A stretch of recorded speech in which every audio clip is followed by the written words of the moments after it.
15 సంవత్సరాల అనుభవం ఆంధ్ర, తెలంగాణ, కర్ణాటక, తమిళనాడులో లక్షల మంది నమ్మకమైన కస్టమర్ల సంతోషాలకు నిలయమైన మీ నివాసానికి అందమైన చిరునామా.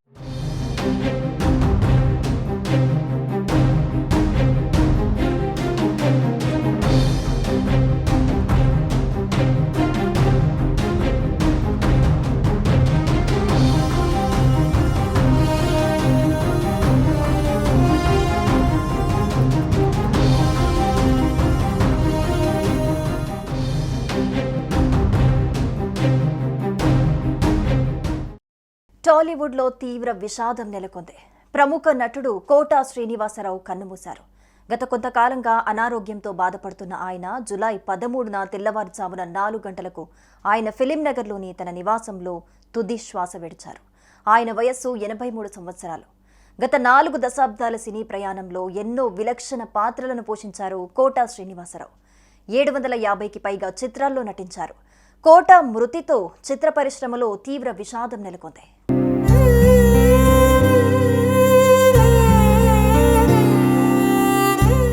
కోటా శ్రీనివాసరావు కృష్ణా జిల్లా కంకిపాడులో 1942 జూలై 10న జన్మించారు. 1978లో ప్రాణం ఖరీదు చిత్రంతో సినీ రంగ ప్రవేశం చేశారు. తెలుగుతో పాటు తమిళం, హిందీ, కన్నడ, మలయాళ భాషల్లో నటించారు. ఆయన తండ్రి సీతారామాంజనేయులు డాక్టర్.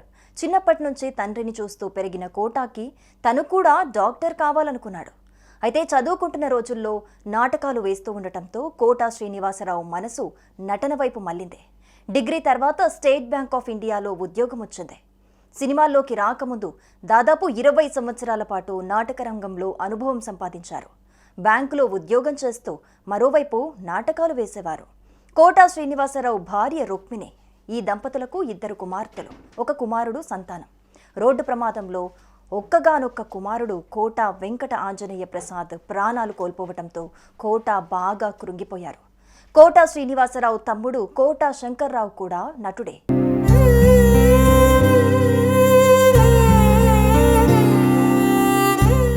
(1978లో మెగాస్టార్ చిరంజీవి తొలి చిత్రం ప్రాణం ఖరీదులో ఓ చిన్న పాత్రలో కోటా శ్రీనివాసరావు నటించారు. తర్వాత అమరజీవి, బాబాయ్ అబ్బాయి, వందే మాతరం తదితర చిత్రాల్లో నటించినా అంతగా గుర్తింపు రాలేదు.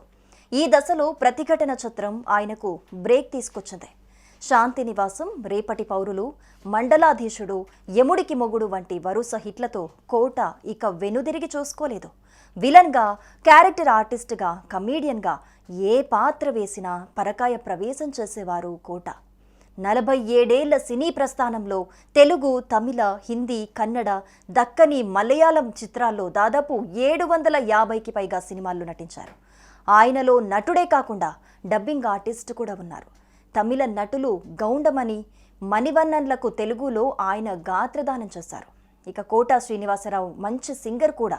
అక్కినేని అఖిల్ నటించిన సిసింద్రిలో, ఓరినాయను, గబ్బర్ సింగ్లో మందుబాబులం మేము మందుబాబులం పాటలు మాస్ను ఒక ఊపు ఊపాయి.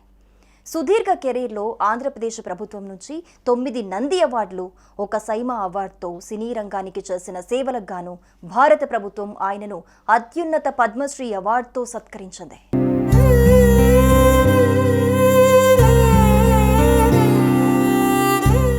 వృద్ధాప్య సమస్యల కారణంగా ఇటీవల కాలంలో సినిమాలకు దూరంగా ఉంటున్నారు. కొంతకాలం భారతీయ జనతా పార్టీలో పనిచేసిన కోటా శ్రీనివాసరావు 1999లో విజయవాడ తూర్పు నియోజకవర్గం నుంచి ఎమ్మెల్యేగా గెలుపొందారు. నడవలేని స్థితిలో ఉన్నా కూడా 2 ఏళ్ల ముందు వరకు పలు చిత్రాల్లో నటించారు. 2023లో వచ్చిన సువర్ణ సుందరి ఆయన చివరి చిత్రం. సినీ రంగానికి చేసిన సేవలకు గాను కేంద్ర ప్రభుత్వం ఆయనకు 2015లో పద్మశ్రీ పురస్కారం అందజేసింది. ప్రతిఘటన, గాయం, తీర్పు, లిటిల్ సోల్జర్స్, గణేష్, చిన్న, ఆ నలుగురు, పెళ్లైన కొత్తలో చిత్రాలకు గాను నంది అవార్డులు అందుకున్నారు కోటా శ్రీనివాసరావు. గత నెలలో సినీ నిర్మాత, నటుడు బండ్ల గణేష్ కోటా శ్రీనివాసును మర్యాదపూర్వకంగా కలిశారు. ఈ సందర్భంగా తీసిన ఫోటోలు సోషల్ మీడియాలో వైరల్ అయ్యాయి. కొంతకాలంగా బయట కనిపించని ఆయన ఆ ఫోటోల్లో బక్కచిక్కిపోయి గుర్తుపట్టలేనంతగా మారిపోయారు. ఆయన 2 కాళ్ళు నల్లగా కనిపించడంతో పాటు ఓ కాలికి వేళ్లు తీసేసినట్లు కనిపించింది. దీంతో కోటకి ఏమైందోనని సినీ ప్రియులు ఆందోళన వ్యక్తం చేశారు.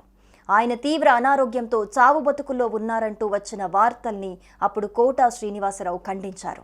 తాను ఆరోగ్యంగానే ఉన్నానని, కాళ్ల నొప్పులు సాధారణ వృద్ధాప్య సమస్యలు తప్ప తనకెలాంటి అనారోగ్య సమస్యలు లేవని తెలిపారు.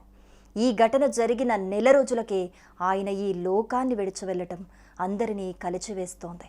కోటా శ్రీనివాసరావు ఆత్మకి శాంతి కలగాలని ఆయన అభిమానులు, సినీ పెద్దలు, నెటిజన్లు పోస్టులు పెడుతున్నారు.